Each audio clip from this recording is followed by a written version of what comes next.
Студиото на Делници. Сега при мен е икономистът Георги Вулджев. Добър вечер. Добър вечер. Добре дошли. Не сме се виждали след Нова година. Да ви пожелая да бъде За много ползотворна, години. успешна, както вас. за вас, така и за пътя ни към еврозоната. Това може би.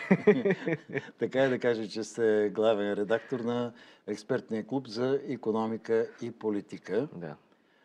Така че в следващите минути трябва да чуем от вас. Готови ли сме вече или все още сме далече от мечтаната еврозона? Що се касае критериите, категорично все още не ги изпълняваме. Големия проблем е инфлационния критерий, който отдавна аз и други колеги казваме, че няма да може да бъде изпълнен в този срок, в който правителството си постави да се присъединим за началото на следващата година.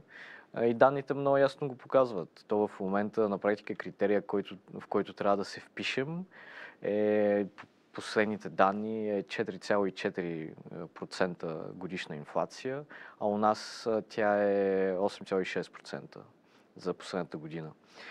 Съответно, ние сме много, много над критерия и няма никакви изгледи с настоящите темпове на забавяне на инфлацията, тя да падне под необходимото ниво на практика това трябва да се случи до края на април месец, защото през май ще бъде изготвен доклада на Европейската комисия, конвергентния доклад, който трябва да оцени нашата готовност за приемане на еврото и през юни да бъде публикуван. Добре, това ще се случи ли според вас? Той доклад... До април. По принцип доклада е планиран, той е нещо редовно. Сега може извънредно самото правителство да каже, че не иска оценка. Както миналата година, например, служебното правителство, ако си спомняте, февруари месец излезе и каза, че няма да иска т.е. отказва конвергентен доклад, просто защото не може да се изпълнят критериите така или иначе.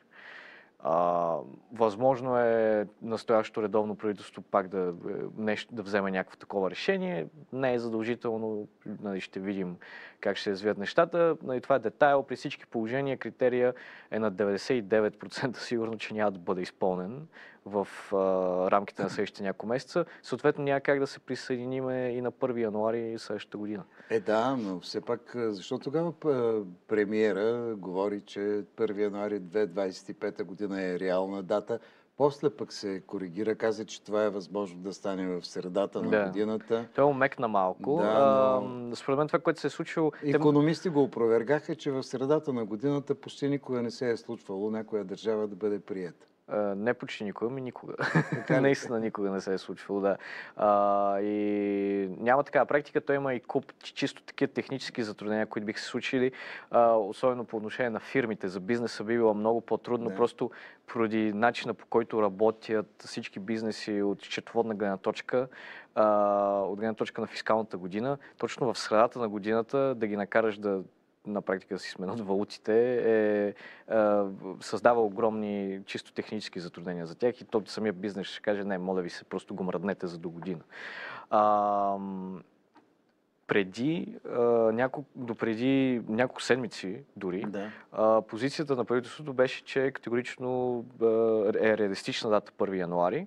Сега вече в последните си интервюта премиерът Денков видимо омекна и каза, точните му думи бяха, датата не е сакрална, може и да се отложи малко, може да е средата на годината и така нататък, което за мен ясно показва, защото вижте, тези решения, те никога не се вземат тук в София така или иначе. Това, което се е случило е, че просто от Брюксел или от Франкфурт, Европейската комисия или Европейската национална банка са дали сигнал на българските политици, че няма да направят компромис с критерия за инфлация. Защото нашите политици много дълго време, това и Денков го казваше, и Асен Василев го казваше, че очакват за нас да се направи изключение от този критерий, дори да не го изпълним, по същия начин, по който се случи с Хърватия. Сега първо при Хърватия беше различна ситуацията и начина по който в настоящите обстоятелства много по-трудно ще бъде обосновано чисто експертно, икономически едно изключение. В момента страда от редица проблеми.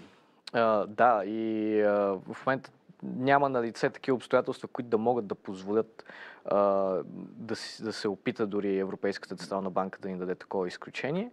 И съответно, най-вероятно просто са казали на нашите управляващи, че това няма как да се случи и съответно те сега ни предават тази информация нали, по свой си начин, в последните си интервюта чрез медиите. Хубаво е чрез медиите да се прави реклама на това, което предстои, но не ви ли се струва, че би трябвало пред нас, обикновените хора, да има един сериозен анализ, икономически, ако щете, исторически, за развитието на еврозоната, за да добием ние реална представа за какво говорим? Много се радвам, че го повдигнахте това, защото всъщност, да, аз смятам, че той е отговорност на самите институции, държавните институции да свършат тази работа. Ние от екипа преди няколко месеца публикувахме наш си, съответно частен анализ, не официален. Беше тук пред нас, той спомена за това. Точно така, да, той беше публикуван в началото на октомври. И той беше именно това, исторически анализ на еврозоната, нейното развитие и нейното състояние, нали, в който просто на база данните много ясно си заключихме, че ясно се личи, че еврозоната продължава да страда от структурни проблеми до ден днешен. Петте държави, които формират нейното ядро, петте най-големи икономики, те вместо да се сближават от гледна точка на икономическо развитие, всъщност все повече се отдалечават. Това води до вътрешни икономически проблеми и дисбаланси, които се сформират в общата икономика на еврозоната, което в дългосрочен план е голям проблем. И тези проблеми ще продължат да избуяват с годините. И има въобще ни два изхода като цяло от проблемите на еврозоната. Или да се превърне в пълна федерация с обща фискална политика, т.е. да няма на практика национални държави в рамките на еврозоната. Или... Това ще срещне сериозна съпротива. Да, това изглежда политически невъзможно, очевидно на този етап, а и според мен не е добра идея и аз лично бих имал и други икономически съображения, но конкретно, що се касае проблема с валутния въпрос, с дисбалансите по отношение на еврото като валута, ако се обединят в една федерация с обща фискална политика, тези проблеми поне на пръв план биха били, ако не напълно решени, то значително така намалени в своя мащаб. И другия изход е, разбира се, просто да се приеме, че общата валута не работи и да се върнем към предишната изходна ситуация, в която всяка страна членка си имаше собствена валута. Трябва да ви кажа, че се появиха подобни публикации за това, за което вие говорите. Че някои от държавите може би ще поискат да си върнат валутата. През годините има такива спекулации неведнъж. Аз не знам, наскоро не съм попадал наскоро за такива сериозни идеи. Нали, то винаги има определени кръгове в определени държави. В Италия вече всъщност 2 години станаха, може преди 8 години беше станала актуална тема. Имаха идея за паралелно въвеждане на лирата, италианската лира, обратно. Тоест един вид половинчато връщане към национална валута. Разбира се, тази идея беше сериозно обмислена в Гърция, в пика на дълговата им криза, но в крайна сметка се отказаха от тези идеи. Да не попаднем и ние в гръцки вариант. Това е риск, за който и аз и други колеги сме предупреждавали, по простата причина, че България споделя много сходни характеристики цялостно, ако щете, въобще на ниво политически менталитет с Гърция, особено Гърция по това време, когато се присъединява към еврозоната. Ние имаме големи проблеми с ефективността на институциите, големи проблеми с корупция по най-високите етажи на властта, това за никой не е тайна. Същите проблеми ги имаше и Гърция и те избояха именно благодарение на еврото в един огромен балон, който се надува в публичния сектор там. Именно поради факта, че като влязоха в еврозоната, много им паднаха лихвите, политиците започнаха просто абсолютно безразсъдно да теглят всякакви заеми и да ги инвестират в проекти, които носят облаги най-вече на самите тях, а са на практика икономически непродуктивни. и това доведе до гръцкия сценарий, с който вече всички сме запознати. Сега, в крайна сметка, в момента поне вече са стабилизирали ситуацията и, слава богу, съседите ни се възстановяват сравнително стабилно. Да се надяваме, чукаме на дърво, няма пак да им се случи такава катастрофа. Аз, впрочем, във връзка с еврозоната има друг такъв случай, особено във връзка с въпроса с изготвянето на анализи и цялата информационна кампания. Ако си спомняте, в средата на 22 година, още по времето на това правителство, водено от ПП с Демократична България, БСП и Има такъв народ, когато все още то беше на власт, тогава към края на мандата им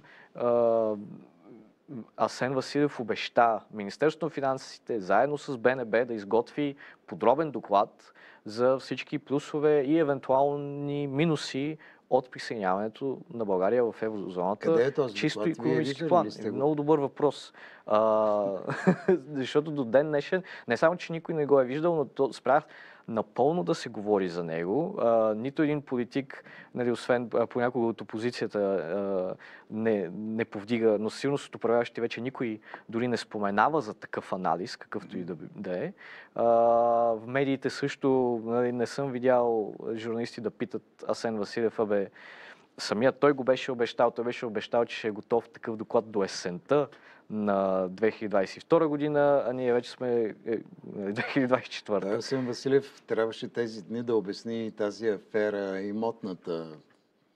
Но, както виждате... Да, Асен Василев и като цяло него групата... Да, защото даже в Брюксел са ми казвали приятели, които наскоро се върнаха оттам, в централната част вече навсякъде има, нали, поставени табели и тук плащането в брой е невъзможно. И полека. Да, което е безумие. Сега ние, по принцип, всяка държава, която е, нали, първо, най-лесният начин да се предпазим от този риск е очевидно да не приемаме еврото.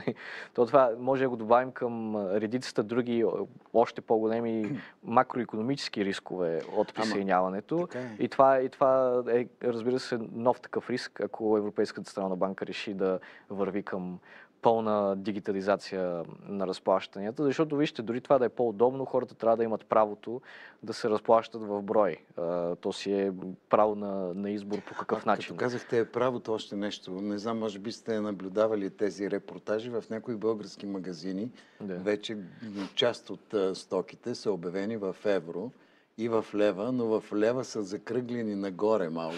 Да. Така не съм видял, всъщност. Не съм попадал, аз лично не съм попадал на такива магазини за сега. И аз не съм, но видях репортажи. Нали, на този етап е рано, особено ако това законно ли е сега? Се окаже... Аз не съм сигурен, защото не знам...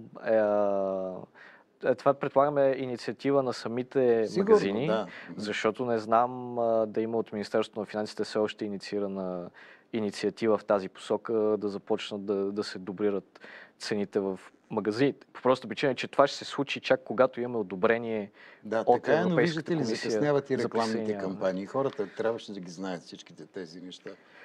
По принцип, преди да се започва, нали, с такива двойни цени по магазините, трябва да преминем съвсем други, много по-фундаментални неща от така наречената информационна кампания, като, например, този доклад, който до ден днешен липсва.